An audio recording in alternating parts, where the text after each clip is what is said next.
Today we're going to discuss the Space Wolf army and its state in 9th edition.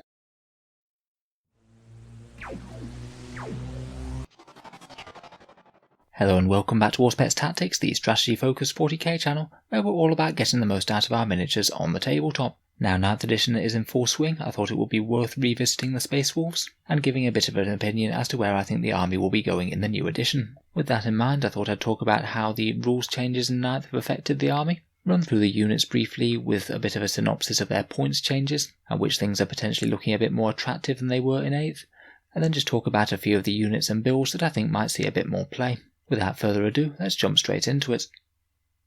So first of all, in general I'm quite positive about the rules changes for 9th edition when they're affecting the Space Wolf army, though there do seem to be some downsides. Probably the biggest one for the Space Wolf army in particular are the several nerfs that affect characters in 9th edition. A lot of Space Wolf strategy involved around delivering very hard-hitting characters to the enemy, and the new character targeting rules just means that they're a little bit easier to shoot. They have to be right next to another unit, which isn't always the easiest to arrange. When you're trying to coordinate with other melee units, you sometimes have cases where things make the charge and other things don't, potentially leaving your characters exposed. Heroic intervention is a bit worse as well. If your characters heroically intervene into an enemy unit, the enemy unit will always be able to strike them, where sometimes they could heroically intervene and basically get a free round of combat where the opponent couldn't hit them back. From the Elite Chapter Tactics from the new Space Marine Codex as well, it does appear that the characters are losing their 6-inch heroic intervention, in favour of Space Wolves as a whole army getting a normal heroic intervention on every single unit. So less good for the actual heroes and characters, but a bit better for the rank and file. There are a few other things, such as the loss of the Stalker pack from the Vigilus formation, which could occasionally be handy for running with Reavers or Bloodclaws, and also the fact that multi-charges are nerfed, meaning that you won't be wanting to declare charges on units at the edge of the charge range, as you have to make contact with all of them now. Despite the multi-charge changes though, I do think that melee is going to be stronger this edition. More line of sight blocking terrain and dense cover means that shooting is going to be a little weaker. Less or no overwatch for many armies is going to be helpful. Smaller boards mean that there's less room to run away, and a 5-turn game means that people are going to need to get stuck in if they want to be securing some objectives before they're out of time. I think that this objective change in particular makes slower assault units far more viable, which is certainly good news for Space Wolves, as in general they do have a little bit of an issue with delivering their scary melee units into close combat. Now I think it's going to be a bit more of a viable strategy to hold objectives with some scary melee units and dare the enemy to come and try and take them off you. The Heroic Intervention chapter tactic will really help securing things as well, meaning that you can't even just put a unit right next to a Space Wolf unit and steal an objective out from under their nose unless you want to face a round of close combat.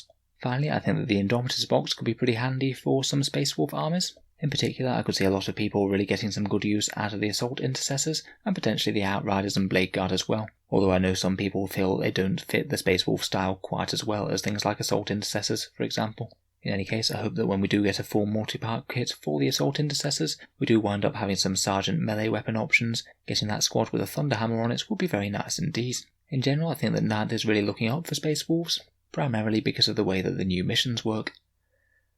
So if we start to look into some unit points changes, I'm afraid that Grey Hunters and Bloodclaws have seen the same rise as Tactical Marines, and they really have been hit pretty hard by the points changes. They're up to 15 points, so plus 25% on the previous points change, which is far above average I'm afraid, and Skyclaws haven't fared much better. Honestly, these guys just aren't looking very good for the Troops Choice section at the moment. Special weapons did go down a bit, so at least that's something I guess.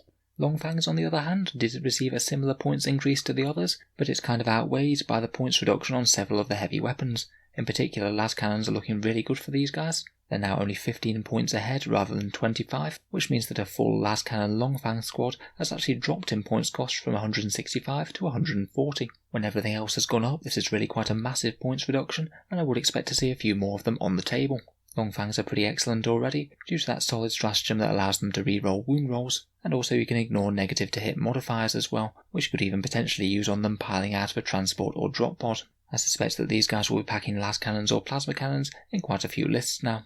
In terms of Wolfguard, the power armoured variant has gone up similarly to the Grey Hunters and Bloodclaws. They cost a lot now, and now Storm Shields are 4 points a model. I think that we'll see even less of them than we did before.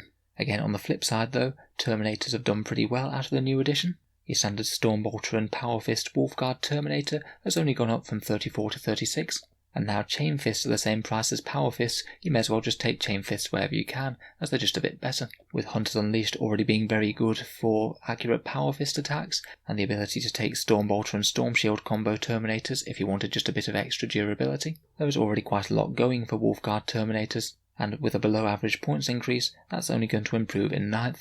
As a little bonus, the Cyclone Missile Launcher has dropped quite a bit, it's now 25 points, which is no bad deal for 2 missile launcher shots.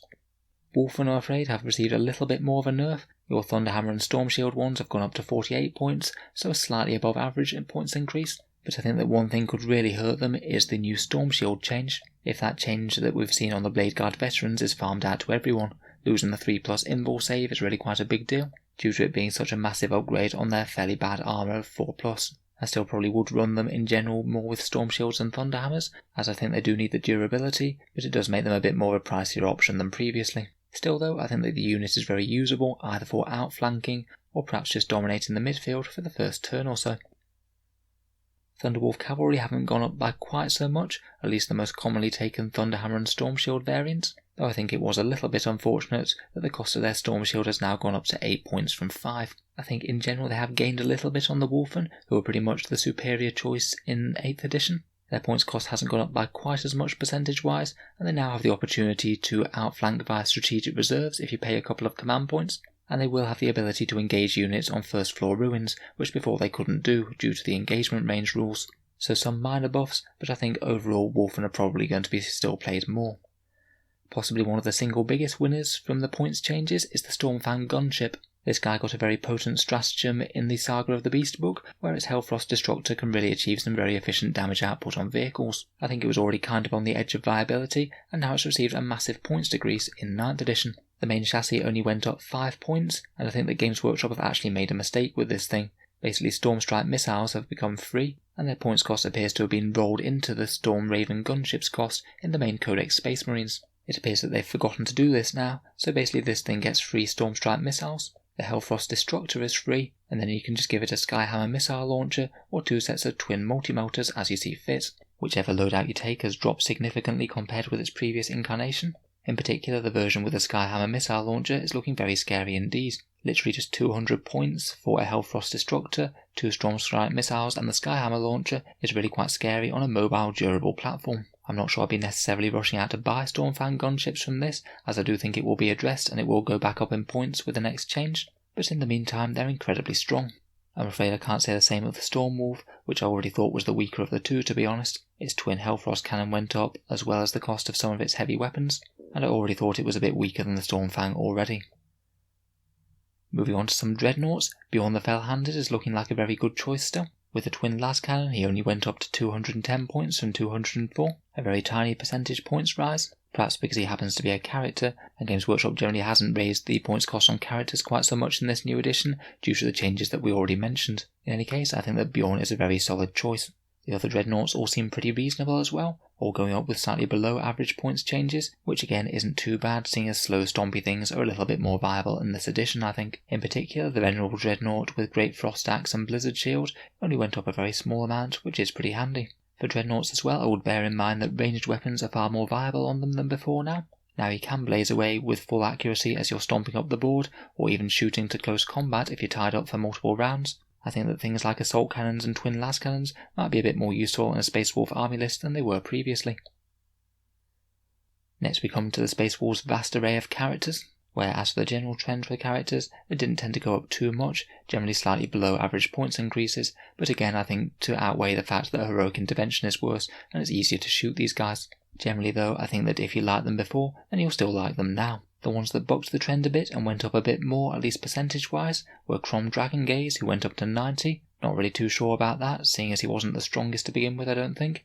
Ragnar Blackmane, who did go up to 125. But to be honest, I don't really think that's all that bad for him. He's still absolutely brutal in melee and provides some really good buffs, such as being able to reroll charges. Ulrich the Slayer with his new fancy datasheet did go up a little bit more, but at least he can cast 2 listeners now. In general, the Wolf Priests and Chaplains in other codexes have gone up a little bit more than most of the other Space Marine characters. Other than this, Rune Priests, like Librarians, tended to go a little bit down on the whole, so again a little bit more viable than previously, and might potentially even start to compete with Njal a little bit, who in general I would have considered the go-to choice for Space Wolf psychic powers. The Wolf Lord and Wolfguard Battle Leader on Thunderwolves only went up 5 points as well, and I think that this might be a little bit more viable for them now, particularly as jump packs received a bit more of a hike. In terms of power weapons and frost weapons, unfortunately the Frost Sword and Frost Axe both cost 10 points now, which is a hefty jump for both of those, and I don't think that they're very worth it. If you have the option, then the Wolf Claw is pretty much just superior. It was pretty much better to begin with, and it still remained at 7 points.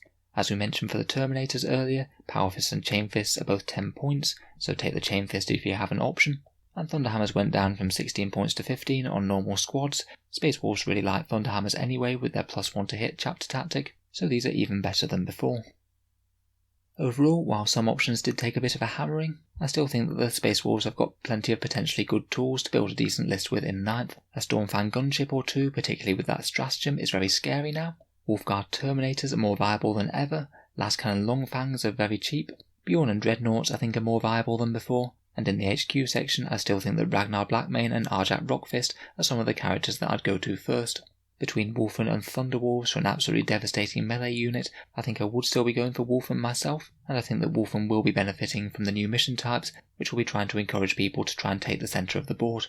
Aside from their unique options, I think that Intercessors, particularly with Thunderhammers, are still going to be very good. A lot of people's Space Marine lists seem to have Intercessors with Thunderhammers to hold objectives now, and Space Wolves Hunters Unleashed is a very good chapter tactic for this loadout. I'm not sure whether or not we'll still see people using Impulsors quite as much. I think they are still good, but they did receive a pretty big points hike. One with a shield dome will now cost you I think 131 points. It is a pretty pricey investment even for a transport quite as durable as it is. Forge World Dreadnoughts, particularly the Relic Contemptor Dreadnought, are looking great at the moment, but I would be aware that they might be releasing new datasheets for these, and new rules for these could change things up significantly.